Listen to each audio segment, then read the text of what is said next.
You are sitting in silence, but your mind is deafening. You are replaying a conversation, dissecting a specific tone of voice, trying to decode a text message that felt just a little bit off. You are exhausting yourself trying to find logic in a situation that is fundamentally designed to confuse you. This is the hidden cost of dealing with certain people. They do not just take your time, they invade your mental sanctuary, and they force you into a relentless cycle of overanalyzing every single interaction. You are not broken, and you are not overly sensitive. You are simply applying a logical framework to a person who thrives on emotional chaos. Today, we put an end to the noise. We are going to deconstruct the exact mechanics of toxic behavior and replace your anxiety with undeniable control. This is a sanctuary for quiet thinkers. Welcome to the protocol. But before we can find our way out of this, we first need to sit honestly with what I call the misdiagnosis. The moment we began to interpret the relationship entirely wrong, and exactly how that single error cost us everything that followed. The problem. The greatest mistake a rational person makes is fundamentally misdiagnosing the threat. Because you are built on empathy and reason, you project those same qualities onto everyone else. When someone creates friction in your life, you assume it is a misunderstanding. You assume they are just having a hard day, or that they lack communication skills. You treat them as a difficult person. A difficult person is simply heavy to carry. They might be stubborn, they might be negative, but their chaos is an accident. They are not actively trying to dismantle your peace. But when you treat a toxic person like a difficult person, you hand them the keys to your mental space. You keep trying to communicate better. You keep adjusting your boundaries, hoping they will finally understand. But they already understand. The confusion is intentional. The moving goalposts are intentional. They are not looking for a resolution. They are looking for leverage. And as long as you keep trying to fix the unfixable, you remain trapped in their game of overanalyzing. The protocol.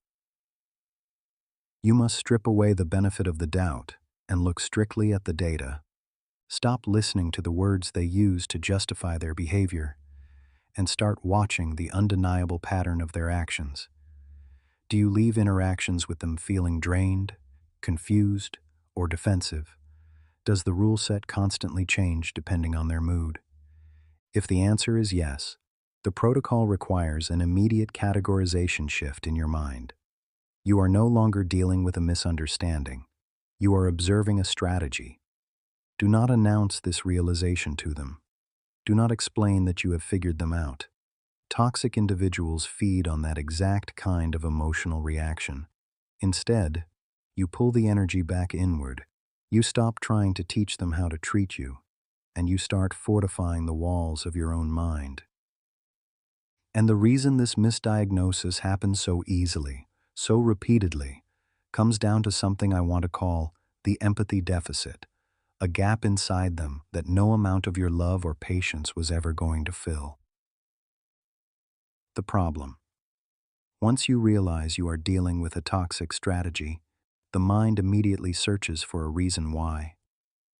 You start over analyzing their past, their insecurities, their hidden traumas. You use your empathy as a tool to excuse their present behavior. You tell yourself that if you can just understand their pain, you can endure their toxicity.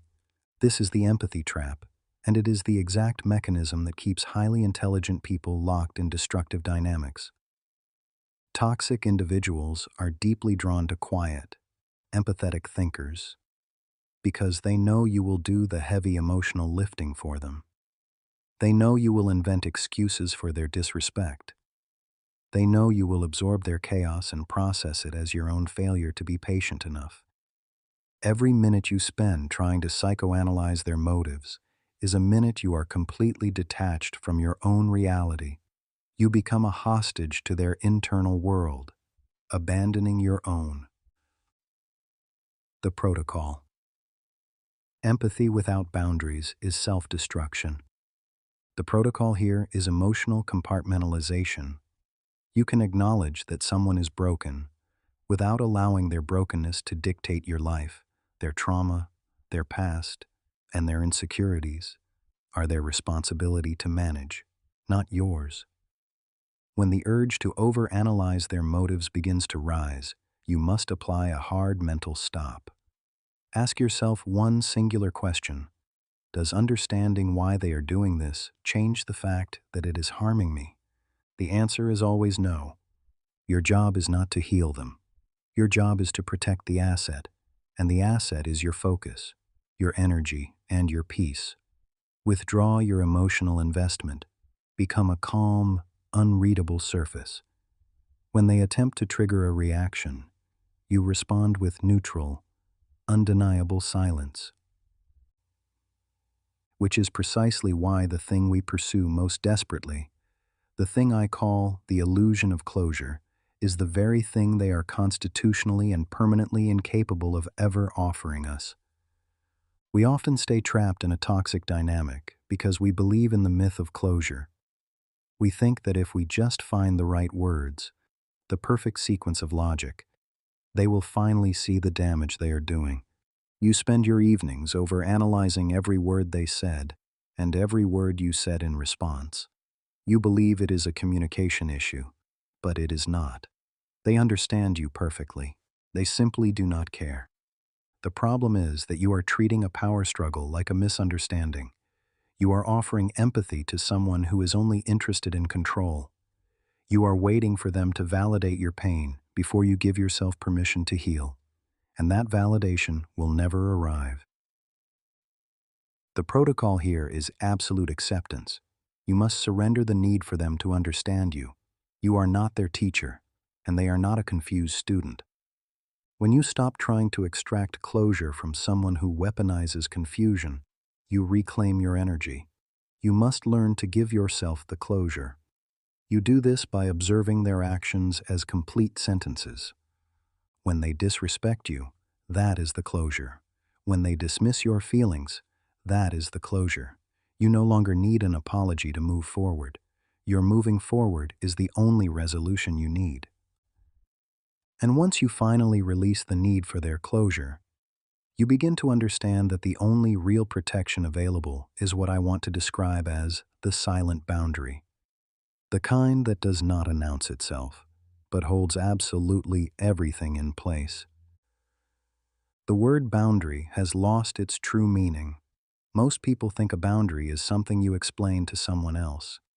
You sit them down and you say, "Please do not speak to me like that." But with a toxic individual, a spoken boundary is merely an invitation to negotiate. It becomes another argument, another trap. You find yourself overanalyzing why they keep crossing the line, even after you made it so clear. The problem is that your boundaries are requests. They are not anchors. You are asking for permission to be respected, which is a game you will never win. You are using logic against someone who is using manipulation. You have just seen why every spoken boundary becomes a negotiation with someone who has no intention of honoring it. You explain your limits, and they treat those limits as a new argument to win. What comes next is the shift from spoken requests to behavioral anchors, a mechanism that trains them through consequence rather than through debate. Before we look at that shift, roughly 80% of people watching this have not subscribed yet, and that matters. It helps this reach others who are carrying the same weight quietly, and it tells us this kind of content is worth continuing to build. Now let's move on to the protocol. True emotional intelligence means recognizing when words have lost their utility. A real boundary is not a conversation. It is a silent and unyielding action. If they raise their voice, you simply leave the room. You do not announce your departure. You do not threaten to leave. You just leave. The protocol is shifting from spoken boundaries to behavioral anchors. You train them through consequence, not through debate.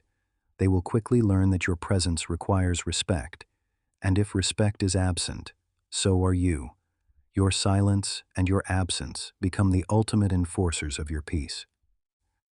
But the boundary you establish in the physical world is only half of the necessary work, because the deeper and far more demanding task is what I call evicting them from your mind, the place they have been quietly occupying long after you close the door. The greatest victory of a toxic person is not what they do to you in the moment. It is what they make you do to yourself when you are alone. They invade your mental space. You replay the arguments while you are trying to sleep. You rehearse future conversations while you are driving. You are trapped in an endless cycle of overanalyzing every detail.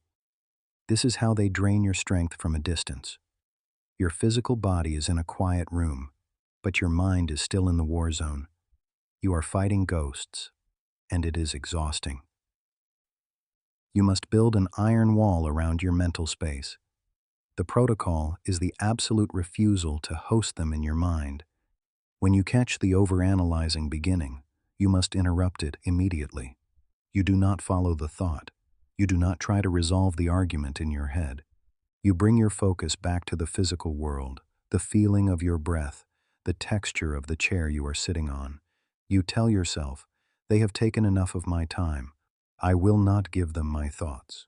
It takes profound discipline, but over time, the ghost starves. Your mind returns to being a sanctuary, empty of their noise, and filled only with your own calm power. And just when that interior silence begins to settle, they make their move, because what comes next is what I call the counterattack. The moment a toxic person who senses they are losing their grip decides they will never simply let go without a fight. The toxic individual does not escalate an argument to find a resolution. They escalate to extract a reaction.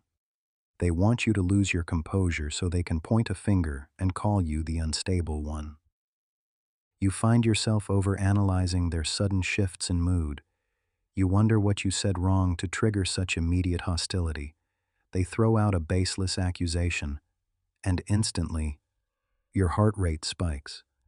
The problem is your natural instinct to defend your character. You want to present the facts. You want to prove them wrong. But in a toxic dynamic, your defense is exactly the ammunition they are looking for. They do not care about the facts. They only care about your loss of control. The protocol here is radical non-engagement. You must learn to recognize the bait before you bite it. When they accuse you of something entirely fabricated, they are not looking for the truth. They are looking for your emotional distress. Do not give them your anger. Do not give them your tears. You must build an internal fortress where their words simply bounce off the walls. Give them a flat, unbothered response, a simple, okay, or a slow nod of the head. When you refuse to defend yourself against the absurd, you strip them of their power. You show them that their chaos cannot penetrate your calm. But their counterattack does not arrive in a single wave. It builds in layers. And the next layer, the one I call the pressure campaign, is always the one that catches most people completely off guard. During a confrontation, your natural empathy becomes a severe liability. You think that if you just explain your perspective clearly and calmly, they will eventually de-escalate. You spend precious energy over analyzing how to phrase your words perfectly so they will not take offense. But the problem is that you are treating them like a rational partner in a conflict. They are not. They are actively feeding on your emotional output. Your frustration is their oxygen. Every time you try to reason with them, every time you show that you care, you are just throwing more wood onto a fire that they started. The protocol is to become completely emotionally invisible. You must become a stone. When they raise their voice, your voice drops lower. When they speak rapidly, you slow your movements down. You give them absolutely nothing to hold on to. You offer only short, monotone answers. Yes, no, I see. You remove all color, all warmth, and all anxiety from your tone. You do not smile. You do not scowl. You simply exist as an immovable object in the face of their storm. A fire cannot burn in a vacuum. You must master the discipline of starving them of the emotional oxygen they crave. And beneath even that, something more deliberate is already forming, something I want to call the engineered wound, designed specifically to reach the clarity you have been working so quietly and so carefully to protect. We have been deeply conditioned to fear silence in a conversation. When a toxic person makes a pointed remark and the room goes quiet, you feel an intense pressure to fill the void, to smooth things over, to make a concession. You sit there over-analyzing the heavy air, wondering what they are plotting next. This discomfort is a trap. It makes you vulnerable. It makes you compromise your own boundaries just to break the unbearable tension. The problem is that you view silence as a failure of communication, when in reality, it is the most powerful shield you possess. The protocol is to master the weapon of silence. When they make an unreasonable demand, or throw a passive-aggressive insult, do not answer them. Look at them. Hold gentle eye contact, and let the silence stretch. Do not look away. Do not shift in your chair. Let them sit in the profound awkwardness of their own toxic words. Silence is an absolute mirror. It forces them to look at the ugliness of their own behavior because you are refusing to react to it. You do not need to defend your reality. Your silence communicates absolute authority. It tells them, without a single spoken word, that their manipulation has failed. Because when every attempt to pull you back through direct escalation has failed, they change the strategy entirely. They stop trying to reach you, and they begin what I call the smear campaign, working on the world around you instead. The smear campaign. When a toxic person realizes they can no longer control you, they will immediately try to control how other people see you. This is the smear campaign. You will start to hear whispers of the stories they are telling behind your back. Your immediate instinct is panic. You spend your nights over analyzing which of your mutual connections still trust you, and which ones have been poisoned by the lies. The problem is your desperate need to set the record straight. You want to gather your evidence. You want to present your logical case to the jury of public opinion. But defending yourself against an orchestrated smear campaign only makes you look exactly as chaotic as they claim you are. You are fighting a shadow. The protocol here is the quiet surrender of your public image. You must let them misunderstand you. Let them tell their fabricated stories. You do not chase down rumors, and you do not negotiate with people who choose to believe those rumors. True authority is trusting that your consistent character will always outlast their temporary narrative. When you remain completely undisturbed by their lies, the people who truly matter will eventually see the truth in your stability. Your silence in the face of a smear campaign is not a weakness. It is an impenetrable fortress. And the smear campaign is only the first thing that spills outward. Because running alongside it, often invisible until it has already taken hold, is something I call the guilt injection, far more precise in its cruelty than anything that came before. The guilt trap. As the external fallout spreads, the toxic individual will inevitably position themselves as the victim. This is a deliberate tactic designed to weaponize your own conscience against you. Because you possess natural empathy, you start over analyzing your own behavior during the detachment. You wonder if perhaps your boundaries were too harsh. You ask yourself if maybe, in some twisted way, you are actually the toxic one. The problem is that you are applying the normal rules of conflict to an abnormal psychology. They want you drowning in guilt because a guilty person is easy to pull back into the trap. They are using your own morality as a leash. The protocol is anchoring yourself to objective reality. You must completely separate their emotional performance from the factual events that occurred. When the guilt tries to creep into your mind, you do not entertain it. You do not try to see things from their perspective anymore. You remind yourself of the facts, plain and simple. You do not need their validation to confirm your reality. Let them play the victim on their own stage, but you must refuse to buy a ticket to the performance. Your ultimate peace requires you to stop taking responsibility for their emotional instability. And while you are quietly navigating the guilt they so deliberately placed inside you, the fallout moves into what I need to describe as the moment when safe spaces fall, finding its way into the spaces you believed were entirely protected from all of this. Protecting the sanctuary. The most dangerous part of the external fallout is how easily it infects your safe spaces. You finally escape the toxic environment, but you bring their dark energy home with you. You sit with your trusted friends or your family, endlessly overanalyzing the latest drama. You vent your frustrations over and over again, dissecting every text message and every interaction. The problem is that by constantly talking about them, you are keeping them alive in your sanctuary. You have removed them physically, but you are still giving them prime real estate in your world. You are doing their work for them. 3 to 4 seconds of pure silence. The protocol is strict and absolute containment. You must build a firewall around your peace.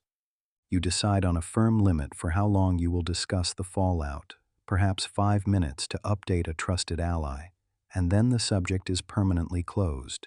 You do not allow their name to continuously pollute your environment. You starve the drama by refusing to give it an audience in your own home. By reclaiming your conversations, you reclaim your actual life. You protect your sanctuary by leaving the chaos outside the door. But there comes a moment, even after all of this has been navigated, that I call the point of no return, where the entire direction of everything you have built so far depends on how you choose to answer the one question that remains. The point of no return, the final separation. There comes a moment in every toxic relationship where you cross a silent threshold, where the idea of going back becomes more painful than the idea of starting over completely. You have reached the point of no return, and yet something still pulls you backward. You find yourself overanalyzing whether the relationship was really that damaging. Perhaps there were good moments.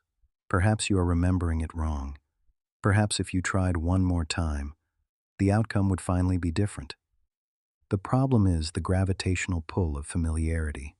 The toxic dynamic has become your emotional baseline. After so long inside their world, peace feels foreign, and the absence of chaos actually feels like something is deeply wrong. You have been calibrated to their frequency, and silence now feels louder than their storms ever did. The protocol is to trust the clarity that arrived before the doubt did. The first moment of knowing was the truth. Everything that came after was fear talking.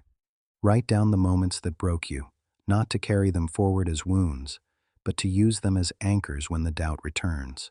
When the pull begins, you return to the facts.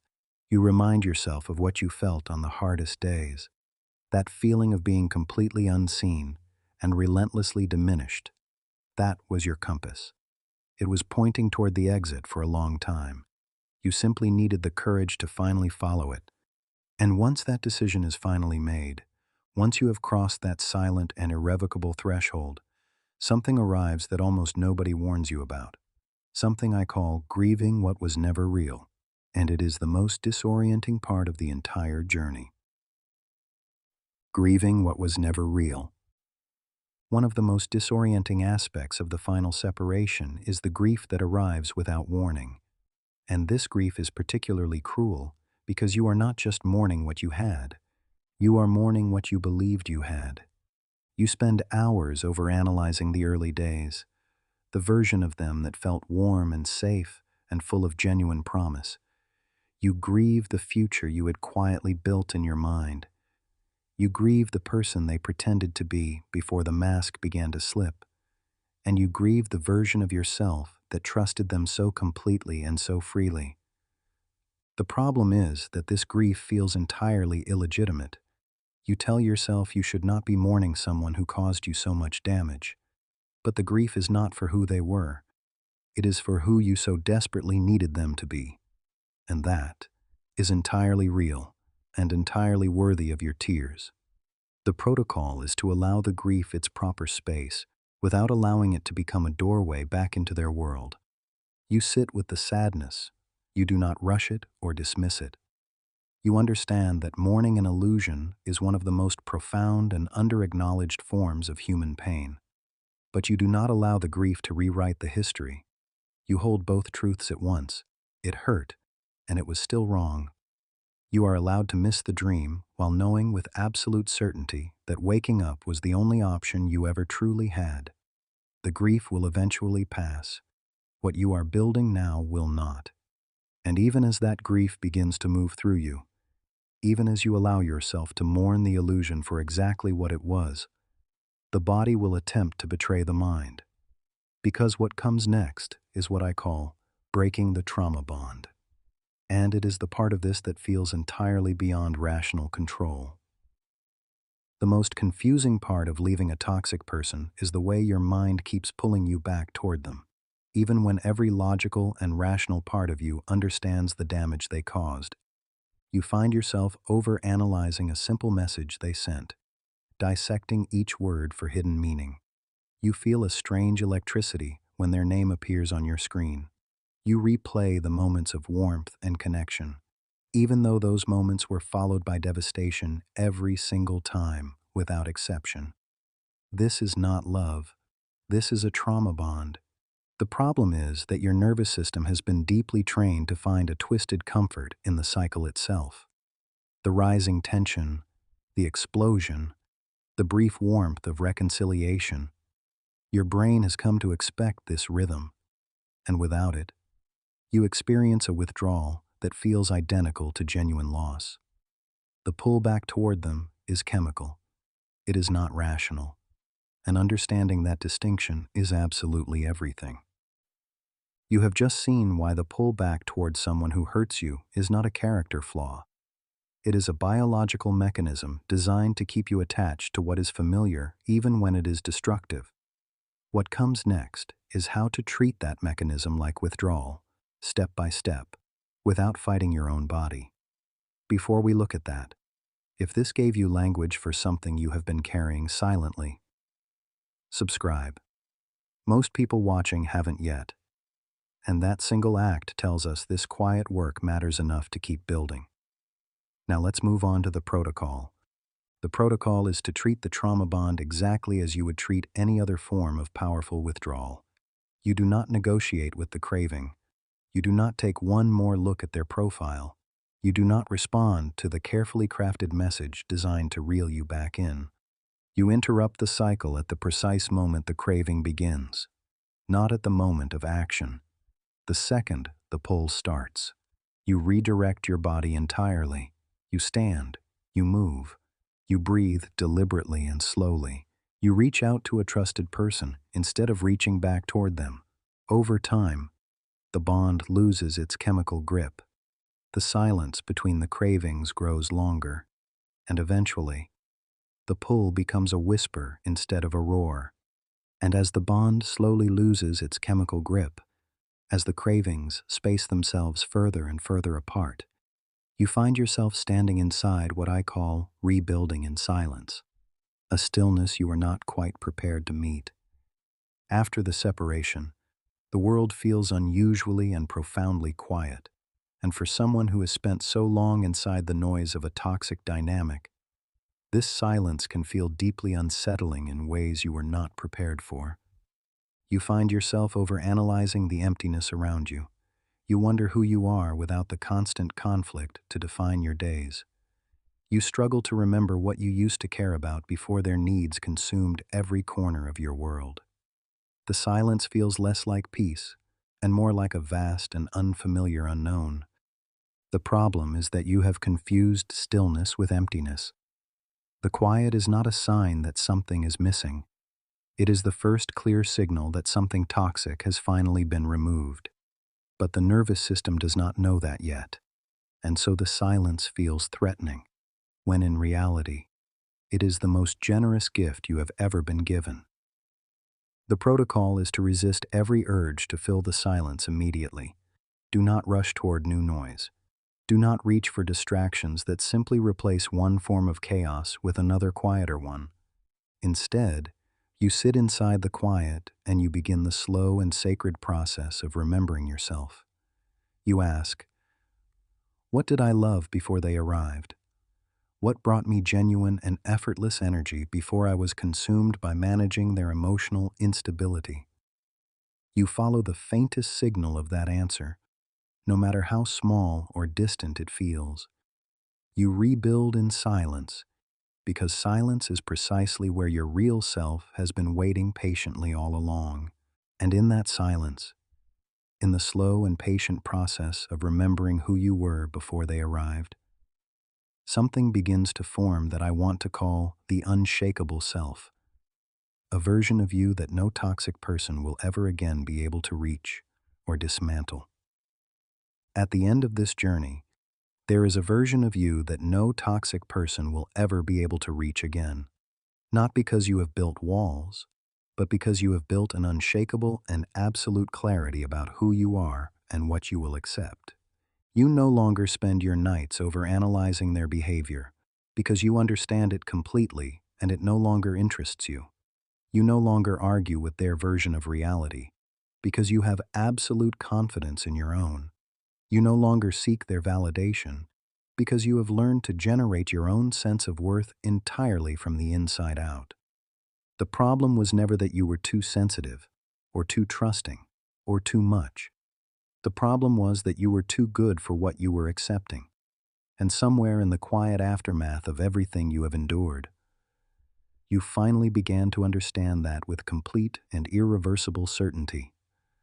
The protocol is to carry only one thing forward from this entire experience, not the pain, not the anger, and certainly not the habit of shrinking yourself to keep others comfortable in their dysfunction. You carry forward the knowledge, the absolute and unshakable understanding that your peace is non-negotiable, that your presence is a privilege, not a right that others can abuse without consequence, that your emotional world is a sanctuary, and the standard of entry is one that you alone have the authority to define. You are now the quietest person in any room you enter, and simultaneously the most powerful force within it, because you have learned at the deepest level that true strength does not announce itself. It simply remains. And that is precisely where we arrive together, at the quiet end of everything that needed to be dismantled, and at the beginning of everything that was always waiting patiently on the other side. You came into this masterclass carrying a weight that most people will never openly admit to carrying. The exhaustion of overanalyzing someone who was never worth a single quiet moment of your attention. The slow and silent grief of giving your finest energy to someone who only knew how to consume it. The loneliness of being surrounded by chaos, while your entire soul was desperately craving peace. And you stayed. You listened. You allowed yourself to sit with the truths that most people spend their entire lives running from. That is not a small thing. That is the beginning of everything. The path forward is not loud. It is not dramatic. There is no single moment of triumphant victory that the world will gather to applaud. The separation, the healing, the quiet and deliberate rebuilding, all of it happens in the deep interior silence of your own world. But that silence is not emptiness. It is evidence, evidence that you finally chose yourself, completely and without apology, that you decided your peace was worth infinitely more than their approval, that you understood, at the level that cannot be argued with or manipulated, that protecting your inner world is not selfishness. It is the most profound act of self-respect available to a human being. You do not need to announce your growth. You do not need them to witness your healing or acknowledge your strength. The work you have done here, in the silence, in the stillness, in the long and patient hours of rebuilding what they tried to take, that work is yours alone, and it is more than enough. And if this helped you slow things down, even slightly, that is enough. If someone came to mind while you were listening, maybe share this with them quietly. Not to correct them, just to offer perspective. If you found value here, A like or a quiet comment helps this space grow. It signals to the algorithm that there are still people who prefer depth over noise. And if you want more conversations like this, calm, steady, thoughtful, consider subscribing. No pressure, just an invitation. This is Quiet Grind Daily, where self-improvers reset. Calm mind, consistent action. I will see you in the next quiet moment.